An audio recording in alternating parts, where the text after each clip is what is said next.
So today, part three of our spiritual gifts.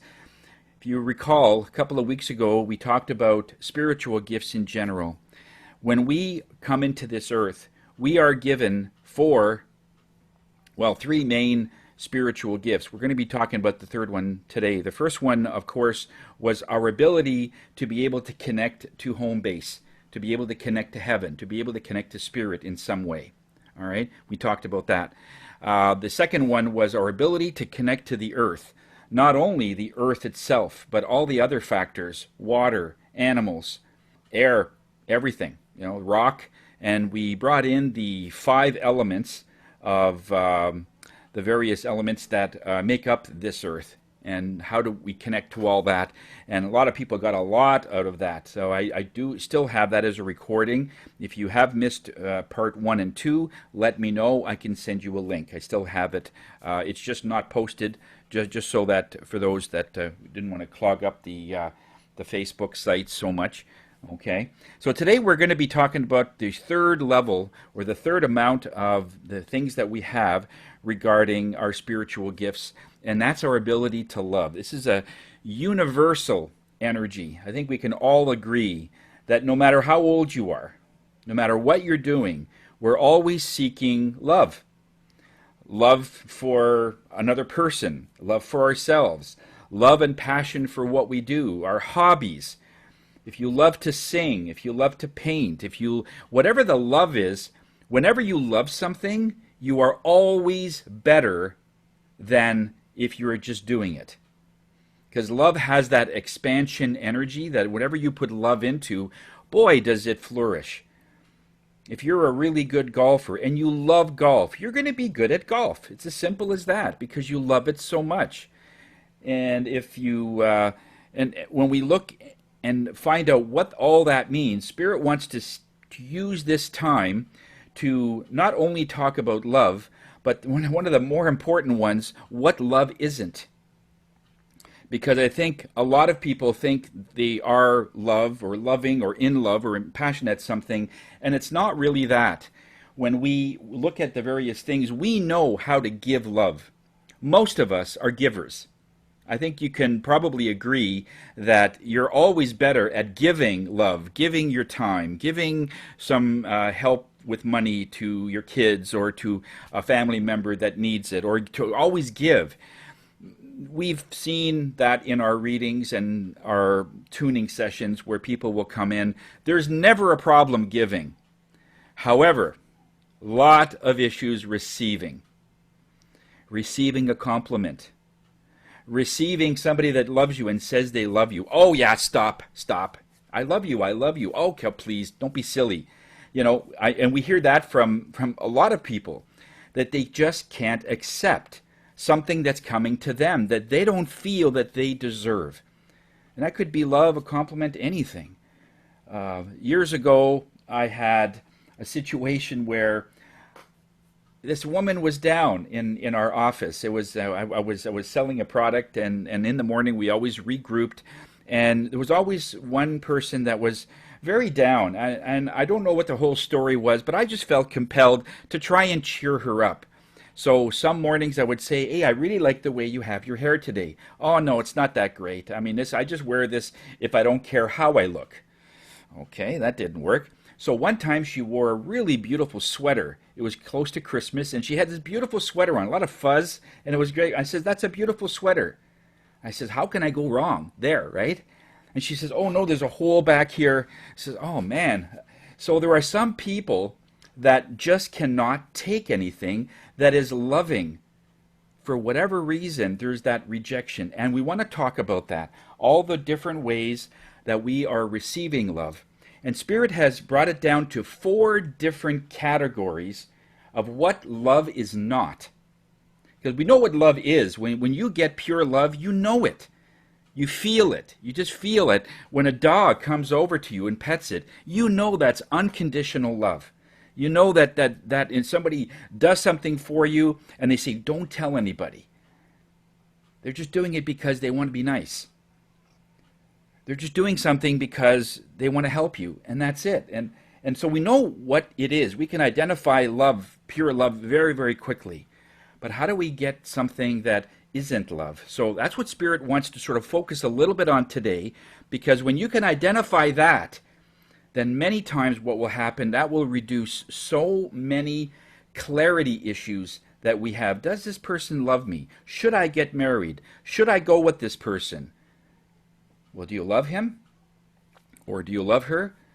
I think so. And so the first one, of course, is about conditions. Love about conditions. I will love you if you do this, that, or the other thing.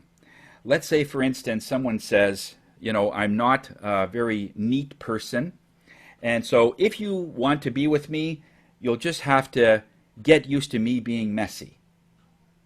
And so that's a condition. Let the other person decide whether or not they're going to be with you, rather than you giving those. And we see that in the beginning of a relationship in some cases. It may not be about the cleanliness, but certainly it's going to be something that will have something to do with a condition. I will love you if, or whatever it is. I have a cat. Well, I'm allergic to cats. Well, that's sort of your problem. If you love me, you'll take the cat. If a person really loves you, the cat's gone. Okay? So we know that. We know because you don't want to hurt anybody else. And that the relationship is always more important than something else. So that's a first red flag that you should have. And this is something you need to teach your kids. I'll tell you something.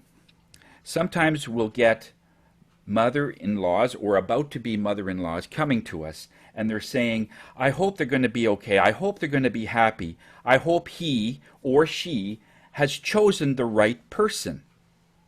And so what happens is kids, as they're growing up and as they become into adulthood, what have they been taught about love?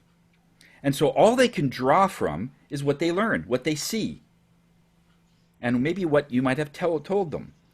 So if they don't know some of these factors, I think it's very important that this be shared to your children at a very early age, starting at 2. Because they know what love is at that point. But when it's conditional, that is the first red flag. Okay? So that's number 1. Number 2 is a person that loves you. You love the fact that somebody loves you. In other words, you don't really love the person, you love the fact that they like you. And Dale Carnegie says it so well. My grandson came down and he's on my foot vibrator and he's sitting on it. So, okay, hey, hang on, buddy, hang on. And he's, okay, where was I? Oh, yes. So you love the fact that this person loves you. So you don't really like that person, but Dale Carnegie says it so well when he said that if you mention a person's name 6 times over an hour's conversation, they like the fact that they hear their name, and they like the fact that you're taking an interest in them.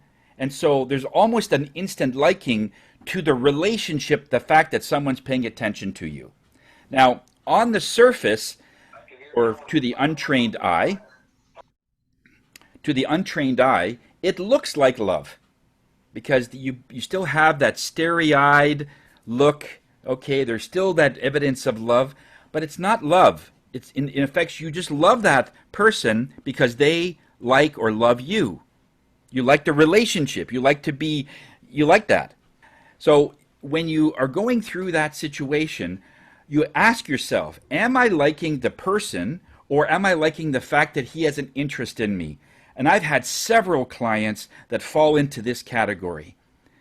Throughout their whole, let's say, elementary school, they were pretty much alone. They really never had a best friend. Then they get into sort of the junior high, senior high, and they've been pretty much alone, maybe had 1 or 2 relationships, didn't really go anywhere.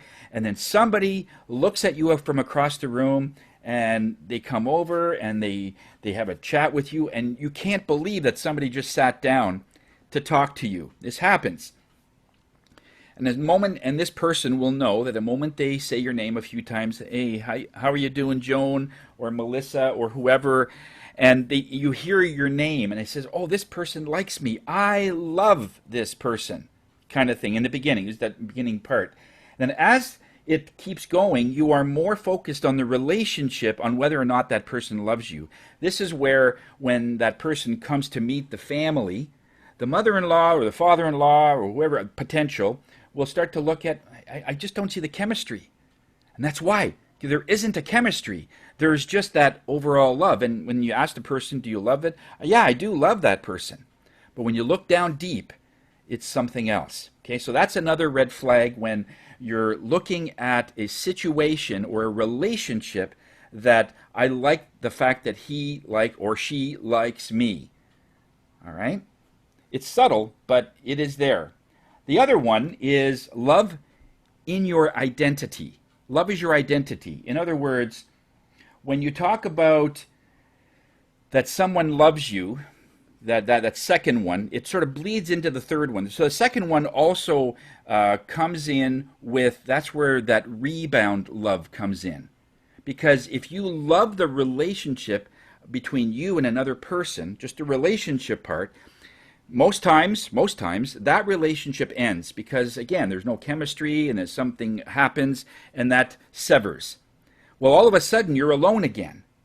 And so when someone else takes an interest in you, you see where that rebound effect goes into the other person. Again, there isn't that love to the person. It's more about the relationship that someone's taking an interest in you.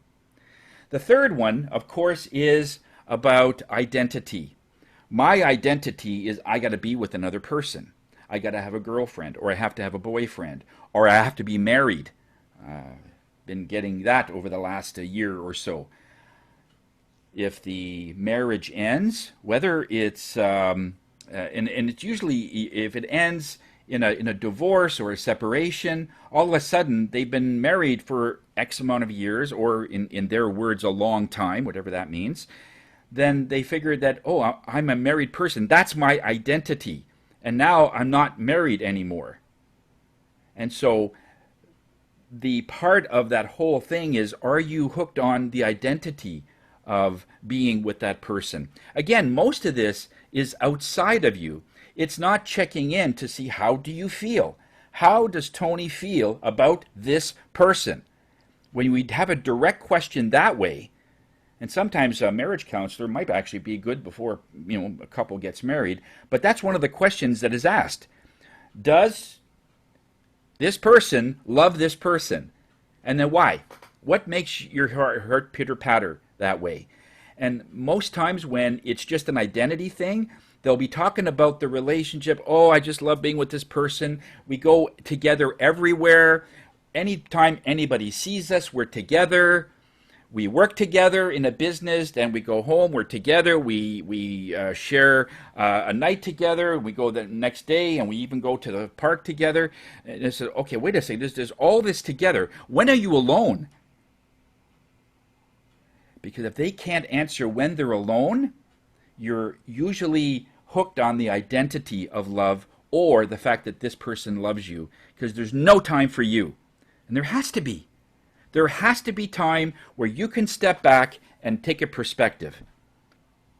It happens. It happens in nature all the time. It's called waves.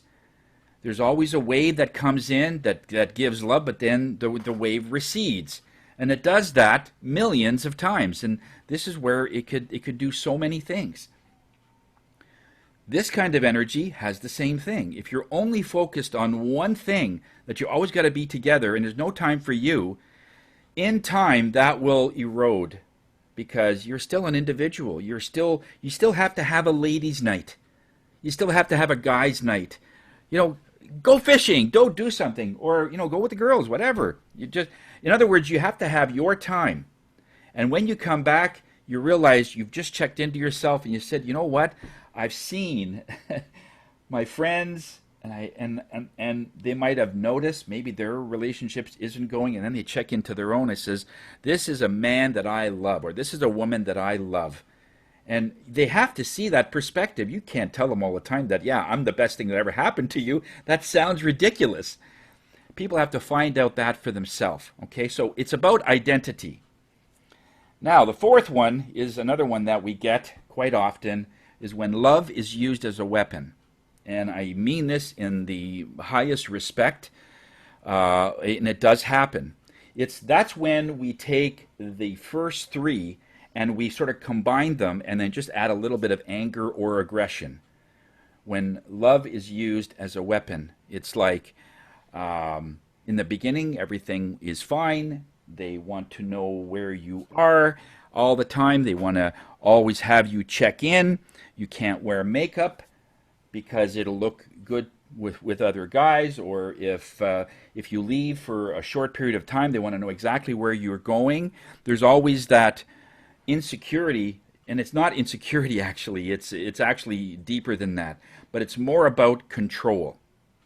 And this is where, when they use aggression, this is when it sort of amplifies into a point where, okay, we have to sever this. And it's like, it's not always as easy as it sounds just to separate from that. Because by that point, you've already established a trust with a certain person, and it's just not going anywhere. And then that, in the beginning, isn't love, but can be detected when certain things happen. In other words, some of this is obvious, but at the time it happens, it doesn't always register right away.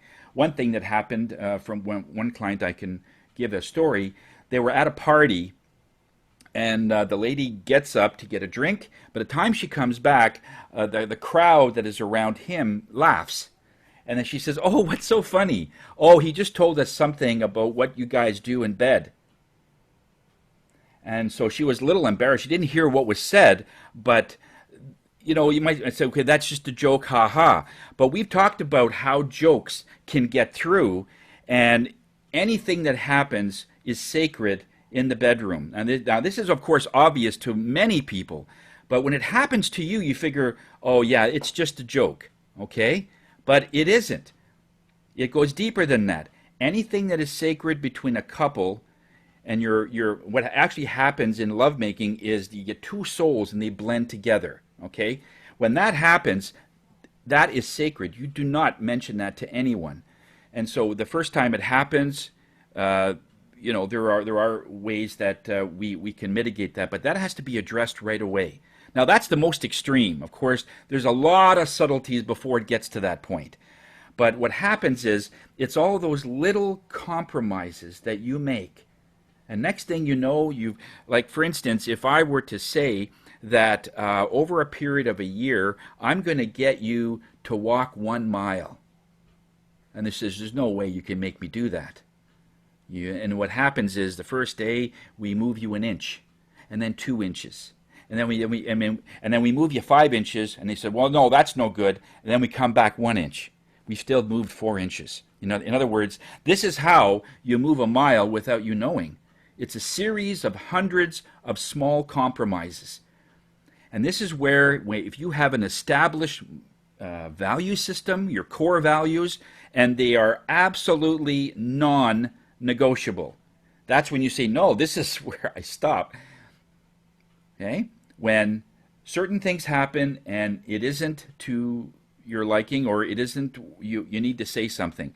This is why the color today is light blue, or this turquoise, because it is about expression of love when you're happy, and expression of whatever's going on that is starting to veer off, and it's going to be very, very little. It'll almost be unnoticeable.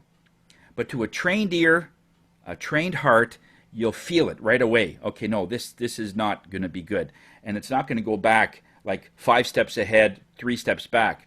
5 steps ahead, 6 back is where we're going to go, because by that point the person's already moved you too far. But it's those little subtle things. One of the things that I see from observation from clients over the years is that when we are loving something and loving ourselves, this is one of the highest form of probably self-care you can give somebody, is if somebody appreciates the fact of who they are, they're comfortable in their own skin.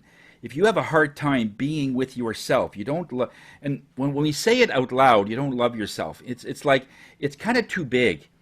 Like, how far would you go? Let me ask you this. If I were to say, I want you to send me a picture of you making supper for yourself. I don't care if it's spaghetti, lasagna, whatever you like, and make it so that you spend a lot of time in the kitchen. get a candle, put on some soft music, and it's all about you. And at the point that you're going to be taking the picture, you've spent about an hour so that you could get that self-fulfilling picture. And I did this for myself. You're raising a bottle of wine or a glass of wine, and then the picture's taken. You keep that picture, and it shows you how much you will go to the ends of the earth to nurture yourself.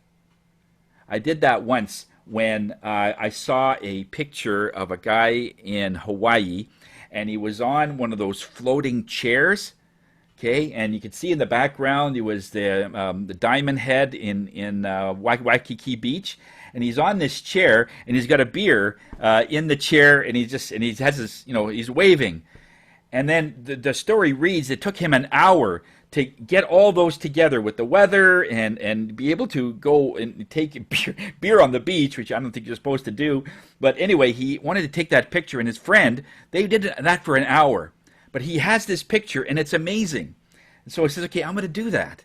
And so that's what I did. So I ended up with, I had another floating cooler that I put some snacks on, and I had a beer, and I was in this chair, and I was by myself, so it was quite the thing, taking my own picture from a distance with the timer and stuff. But I did all that, and I still had that picture. It's amazing. And so all to say is, how far would you go to show that you care about yourself?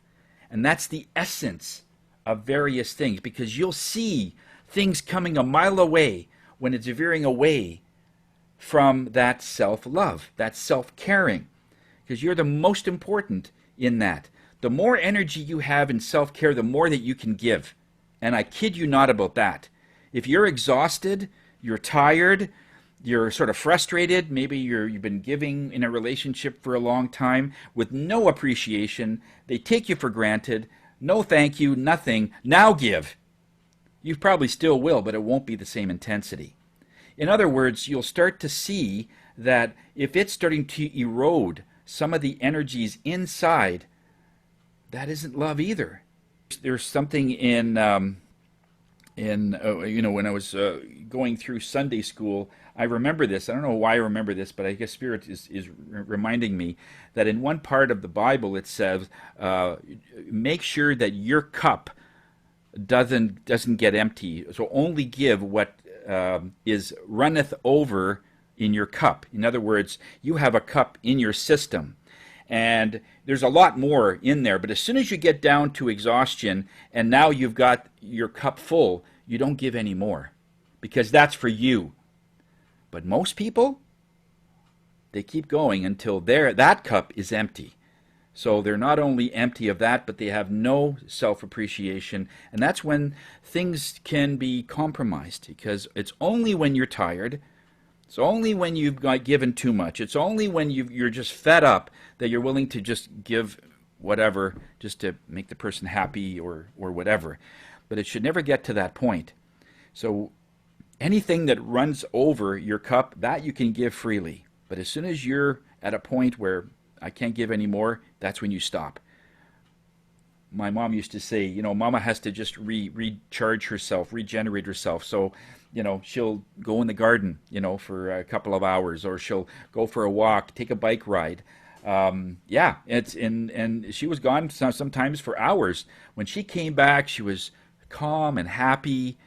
So, in other words, the same person that left was not the same person that came back. Does that make sense? Okay? There is a point where you find yourself in the solitude or in the silence of nature or wherever it is that you feel comfortable with, and that's when you can start recharging. Now, the meditation that we're going to play today is about sending love, how to send love. Now, it talks a little bit, now some of this is transcendental, so it's a little bit out there for some people, or if you are able to just follow along, just kind of go with it. It is a very powerful Buddhist, some of the words, there's one that says Gete Gete Pare Gete. It basically means I want to find myself and find my love, my self-love. And when you repeat that, that starts to cleanse the inside of this cup. And it starts to help a lot of the things that we don't see. I'll give you an example. If you go into your kitchen and you clean the kitchen spick and span, and you wipe everything down, you mop the floor, and everything's absolutely glistening. All right? And you say, I have a clean kitchen. And then we look behind the fridge, we look behind the stove, and there's a whole pile more of stuff. And I'm giving you that analogy that that's what this does.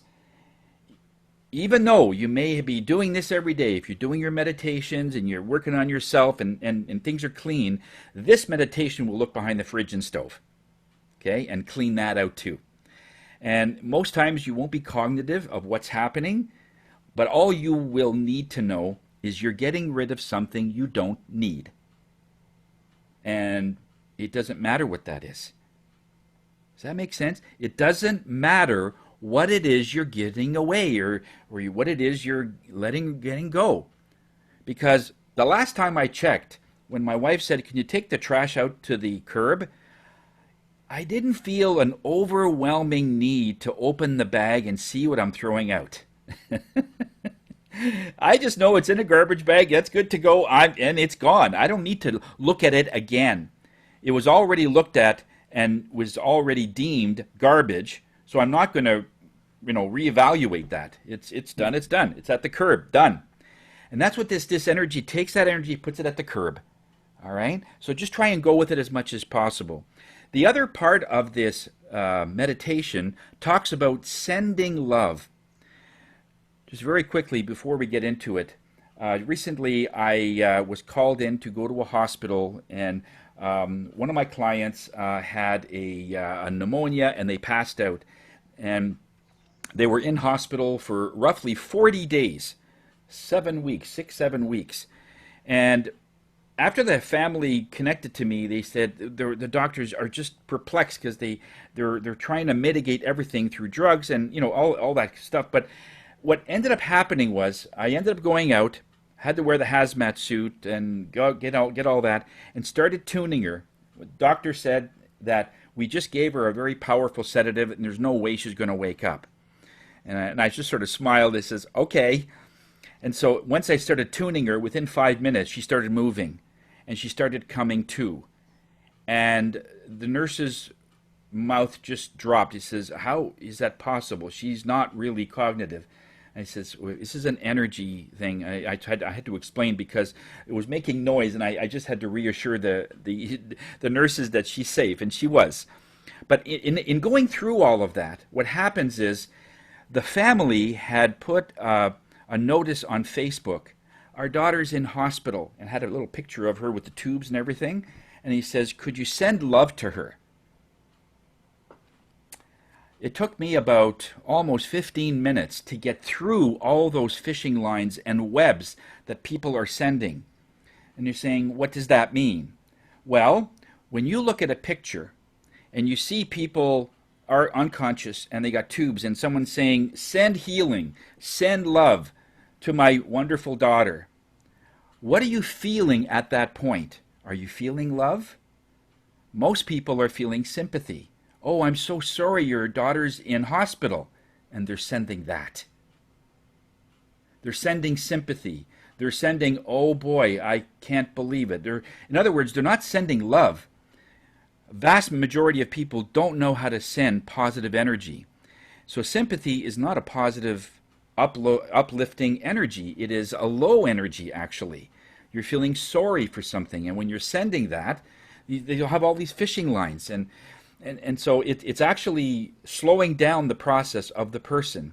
So once I started to sort of, and it is like spider webs, if I can use it that way. It's like moving these very thin webs of thing to try and get so the body can start functioning in its natural way. It takes about 15 minutes to get through that. Then once I got through that, it was pretty much clear sailing. But this video will show you how to send love in that way. Okay? You'll notice that anytime someone has a pet, maybe that's in hospital, or they have a picture of it, and they're saying, can you send love to Fifi, or to my daughter, my son, my wife, whatever, I'll always send a heart. Always saying, your energies are so caring, and we're sending the highest love, the highest, purest love that I know. And so you'll see that. That is more powerful, and that will go right. And the meditation, you'll find, will show you a very high level of how to send love remotely. Okay? Anyone can do this, so you'll be introduced of how to do this. The beautiful part is, when you send love that pure, it's not coming from you. It's the light inside of you that is God-given. You're sending universal love, and that's unlimited. When people say that you're sending that, oh, you must be exhausted, I said, actually, it's the other way around. Because when you're sending not my cup, I'm not sending what's in my cup to you, I'm sending this light that's in my heart, I'm sending that to you, and that's unlimited. And when I'm sending that, it actually energizes me. I could be doing a tuning for an hour, 2 hours, and I need coffee to come down. Because I'm in the stratosphere, and I don't drive that way. It took me almost 20 minutes to get in my car because I'm flighty. Well, you can't be flighty when you're driving a car. Someone could step out and I think I'm flying or on a boat, and it doesn't work. So I just know from safety that we gotta bring ourselves down to human form into this third dimension, and I'm in fifth. It's just so when you go in altitude, your ears pop, right? And it gets colder, and things are just different in that altitude. Well, you can't do the same things at 35,000 feet if you're on a mountain or at sea level. You can't. You can't run the same way because you'll bleed inside, right? So there's a certain way that you got to bring yourself down to sea level, okay? And so when we do this and we send this kind of energy, this will teach you one way of how to send energy in a very high level, okay? So what I want you to do is take a couple of deep breaths of light blue. So just get comfortable, okay, in a chair or in a sofa, recliner, whatever that is good for you. And the video will do most of the work. I'm going to just take the reading as we're going through it, okay, and we'll see how this goes. Breathe in the color sky blue. Then I want you to breathe out sky blue. And this is that beautiful energy that makes you express love. Not to hold anything back. There's a rule in my house. It's that when you're going through something, you don't hold anything back. If it's something that's not so good, you don't hold it back. Give me the whole story. If it's something great, I want to know the whole story. So nothing is held back. Okay? So you breathe in that sky blue and breathe out. Get yourself comfortable, and we'll see you in about 20 minutes. Okay, take care.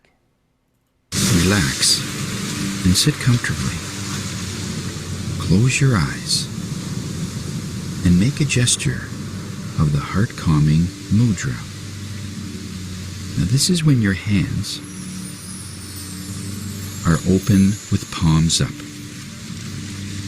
And place your left hand over your right and join your thumbs together so that the opening faces your heart.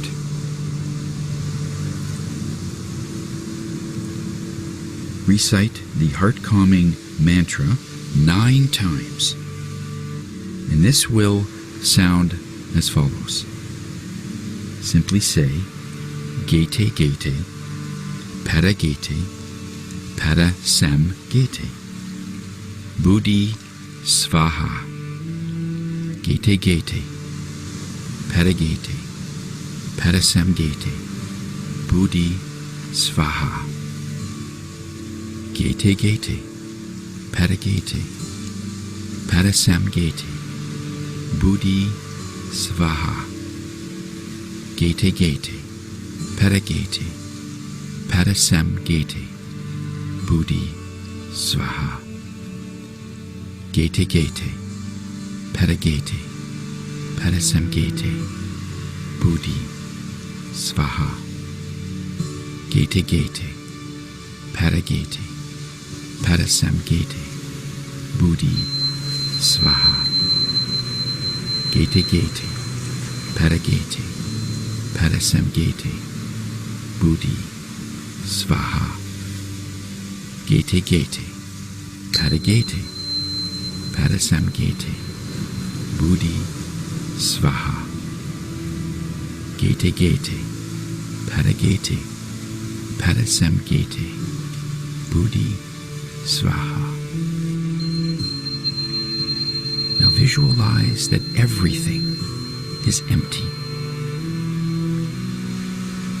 Your prosperity is empty. Your fame is empty. All of your negative karma, all your worries, all your troubles, your thoughts, everything you can imagine is in an empty state. Even visualize that the roof above your head and the walls around you have all vanished, and all you have is the boundless sky that you are in the middle of. I want you to visualize that while you're in this floating emptiness, there are tens of thousands of energies starting to surround you. This includes angels, Buddhas, kings, queens, all the people that you admire, all the people that love you. And they've settled themselves around you, row by row, tier by tier, like an auditorium, 360 degrees around you. They are masters of their own right, and you are in deep calm in meditation. I want you to imagine a flame burning at the top of your head, and this flame has burned up all of your hair. Then it starts to move down. It engulfs your eyes, your nose, your tongue, and your entire body. All your thoughts, all your carnal desires, and all your material desires. The flame destroys everything. It frees you from your sense of smell, your sense of taste, your sense of touch, and your sense of hearing, and the sense of sight. Imagine that all of the negative karma that you've had, all the negativity that you have from your past, your present, and your future lives have all perished in this flame. This flame has burned all of your sins of speech, the sins of action, sins of thought.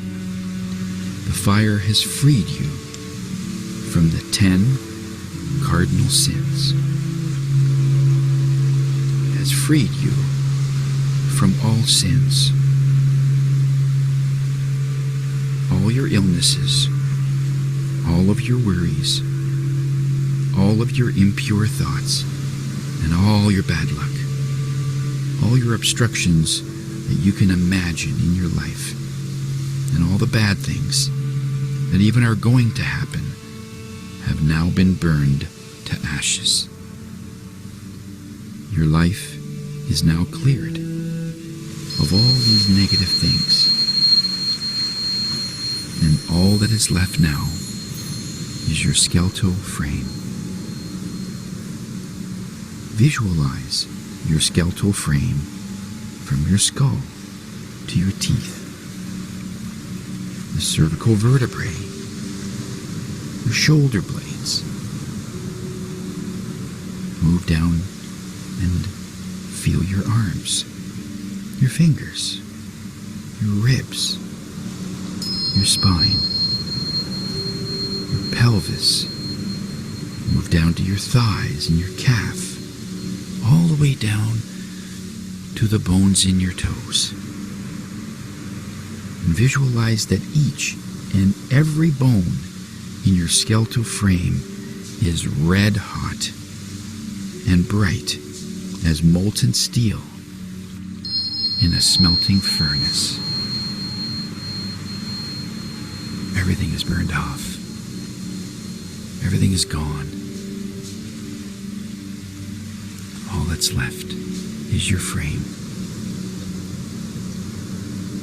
Now visualize that you are sitting on top of a fresh lotus flower.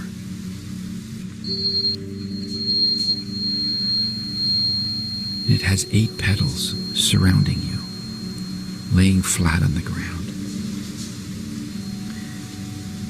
Your flesh is being reborn from the flesh of the lotus flower. It starts to curl up, and it covers your skeletal frame. The lotus flower flesh then surrounds your red-hot skeletal frame.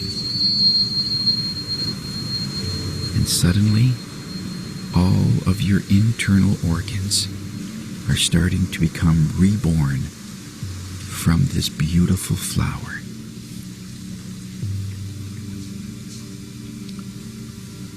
The lotus flesh is pink. It's tender and healthy. You now have a fresh, new set of organs. And it's followed by all your ligaments, your cartilage. Skin goes over it. Fresh skin. Everything is being regenerated from this beautiful flower. And in the end, you've got a brand new body. New to this world. It's done nothing. Everything has been cleared, and you're starting over.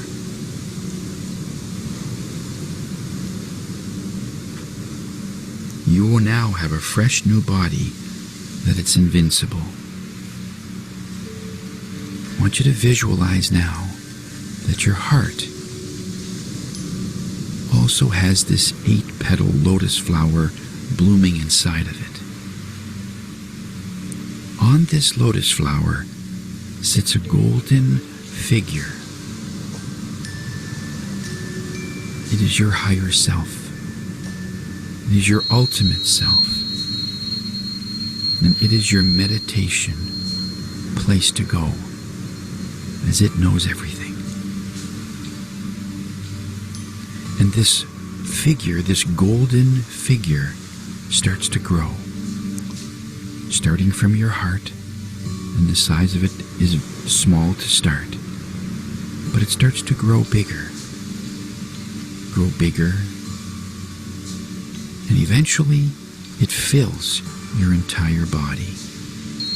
This golden figure is now your real hands, your real feet, your real legs. And you are filled with wisdom. Your heart is now full. It is filled with great compassion and benevolence. Your body is now this golden figure inside, and you have boundless spiritual power. Nothing is holding you back. You have no weight, nothing from the past. You are this golden figure.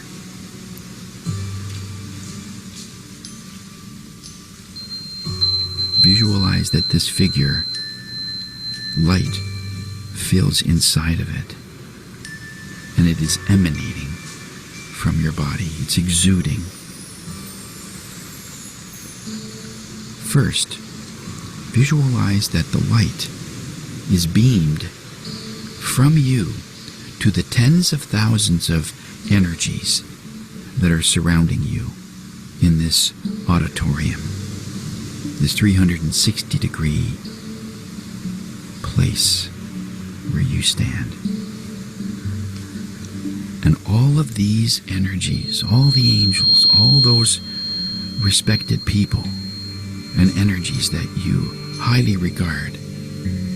At the same time as you're exuding energy to all of them, they are in turn sending light towards you. At one point, the two lights will combine, will meet in the middle.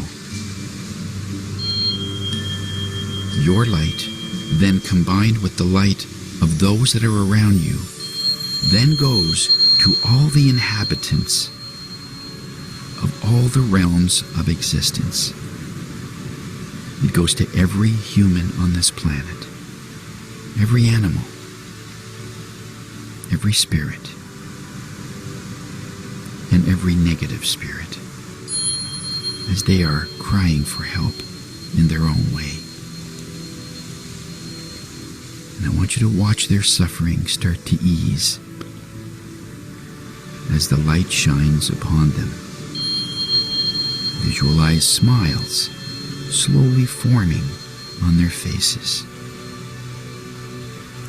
These beings are then starting to give out light, like lighting a candle or a lantern. And then in turn, that light is now being sent back to you. Your light then beams towards all your spiritual teachers, your gurus, the people that you respect, your grandfathers, your grandmothers, your spiritual guides, any teacher, anyone that has been helpful to you. Your light goes to them.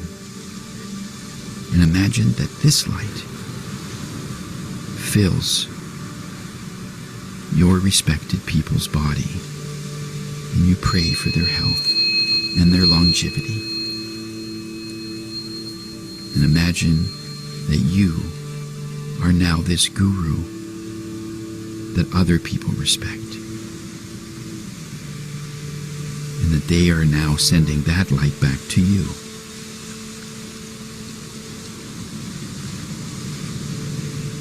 These combined light is now emanating from your body, and I want you to send it towards your friends, your families, even from far away, that need your blessing, that needs anyone's blessing. And then the light enters their home and cleanses their home from all the negativity that might be there, which will include maybe some illness, perhaps some bad luck that is stagnant. And they are all being swept away by this beautiful light that you send them. This light then enters their bodies and rids them of any illness, any bad luck, and any negative karma that they have from this life and from other lives. Visualize that they are now healthy and happy and emanating light of their own.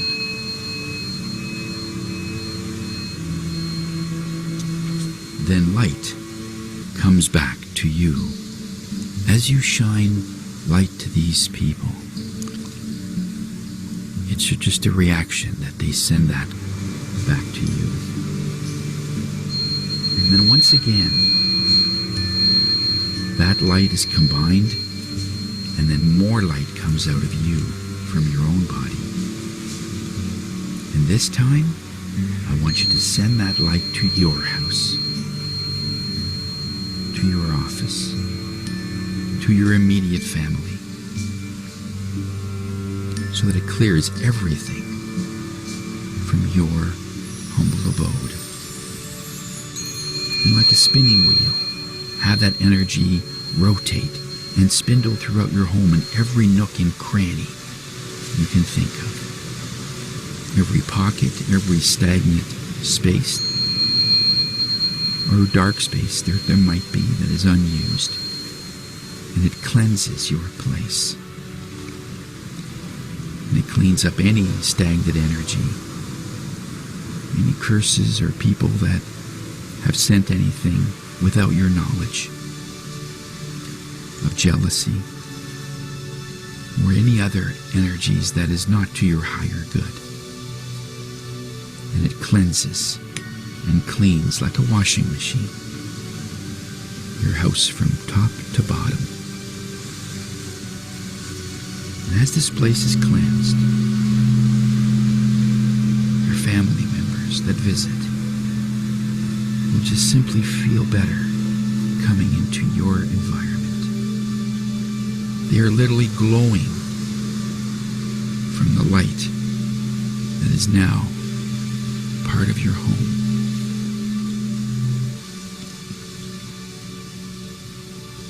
Be grateful for all those things that have happened to you, because in the end, you were able to clear it all, let it all go, to the point where nothing can hold you back. Nothing can stop you. Without obstacles, we would never know, or you would never know, that you have the power to clear anything. And as all this light is in your home and starts to return to you and charges your energy once again, repeat after me. Take a nice deep breath. Breathe in whatever color that you feel that you need. Green is a healing color, but whatever color you feel that you need, that you vibrate to, breathe it in now. And just do an ending chant. And that one will be your Om Mani Padme Hum. And we will recite this 9 times. As you're breathing in and out, just whisper this chant. Om Mani Padme Hum. Om Mani Padme Hum. Om Mani Padme Hum. Om Mani Padme Hum. Om Mani Padme Hum. Om Mani Padme Hum. Om Mani Padme Hum. Om Mani Padme Hum. Om Mani Padme Hum. Take a nice deep breath. Breathe out and let all of it go. And know that you are strong by simply being empty, by having nothing that can hold you back. The strength has never wavered, but by taking more on and hanging on to more things, it weighs you down and it inhibits your strength. So by simply letting things go, you will naturally feel stronger. Much like dropping a pack sack of rocks so that you can continue to climb a mountain. You don't get stronger, you get lighter. The strength is always there. Go in peace.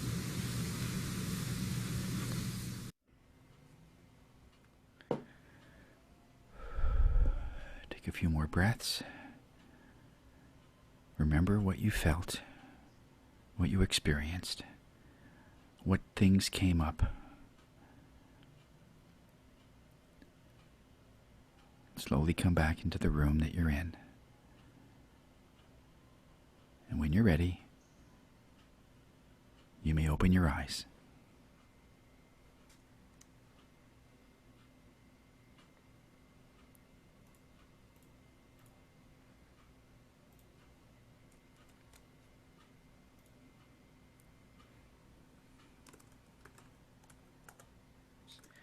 For optimum results, if you could do it another 5 times this week, that would be, if you've never done this before, it would be good to do it 5 more times for the next week, for that optimal. If you're going through a lot of stress, a lot of stuff, this will really help you feel, well, let's just say unstoppable,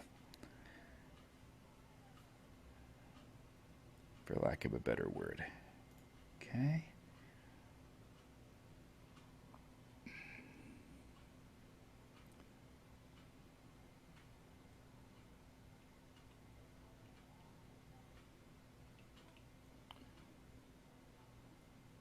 Do this again in the next. So this is about 20 minutes. So what is really great is I usually listen to this at night because then I can just fall right asleep. You can't do it in the morning if you have the time. If you're like me, morning is usually a rush, to get up, do things with the kids, let them, there's always stuff to do in the morning. Sometimes middle of the afternoon works, depending on the day. But if evening works better for you, you can cut that 20 minutes out. Again, what you're doing when you're saying it cognitively is I am carving out 20 minutes for me. Nobody's involved here. You don't, because when people say I just don't feel like I have the time, it's true. You probably don't, but you got to make time. This is for you. This is a constant regeneration of who you are. And once you start to feel and see all the things that, okay, I got to let this go, and sometimes you don't even know you've let it go. This is so powerful. This goes, as I said, this cleans behind the fridge and stove. You won't even know what that is because it's so deep. And really, to be honest, it doesn't matter what it is. If it's clean, that's all I need to know. I don't need to know if they found any pencils or Band-Aids or anything behind the stove or old bacon that might have fell in between. But the idea is it's just now clean. You just need to know that it's clean, all right? And it takes about 4 or 5 times for that to do it because it's very subtle, very respectful, very delicate, all right? So if you keep doing that, in a week, I can tell you, whatever you're trying to get through, if it's stress, if it's trying to figure something out, if you got to figure, something has to work, you'll have an answer by the time the week is done. So the question is it worth your time to find out really what the answer is, and you've done it yourself? I mean, it's nice when you can connect to someone like me and they can tell you, but really, I think it's so much better if you can find it on your own, and I'll teach you how to do that, or Spirit will teach you through me. I'm glad I was picked. So, but they will teach you how to do it, and you can do it. It just will take you longer, and that's okay. Anything you try to do, ride a bike, drive a car, always took you longer. But once you know how to do it, you just jump on the bike and go, right? You jump in your car and go. You don't have to relearn how to ride a bike. All right? So I hope this was good for you, all right? And if there's anything, if you know of somebody that's going through some really tough relationship issues regarding love, and one of the 4 factors that we talked about, whether it's the number 4, which is the most severe or the most potent, or even something that people are getting and they're just not sure where they want to go in life, have them come to the class or connect to me in some way. Be happy to help them. All right? So, love you all. Thank you for coming. It's been a great. I'll have this edited and on the site. If you wanted to hear it again after that, I should have it ready to go and listen to by tonight, and then we'll have it up until Tuesday. Those of you that want part 1 and part 2, let me know, and I can send you a link for that. Or maybe I'll go on the Facebook private site and put on there, what the links are for part 1 and 2, if you're interested. But I just wanted to make sure. Okay? So until next week we're going to be talking about the 4th spiritual gifts, and that will happen once the first 3 are mastered: the connection to heaven, the connection to earth, and the connection to your love. And then there's a 4th that comes out that is going to be so powerful for you. And if you're looking for answers, boy, next week is going to be amazing. So they tell me. I don't even know what it is, but they say it's great. So we'll see. Yeah. Oh, yeah. Okay. So we'll see you until next week, guys. We'll see you next week. Okay. Take care. Love you all. Thank you. Love you all. Bye-bye. Thank you. Good weekend. You too. Have a good weekend. Good Bye. weekend. Thanks, Tony. Okay, take care. Thank you, Tony. Take care, Tony. Okay, thanks a lot, guys. Thanks. Bye.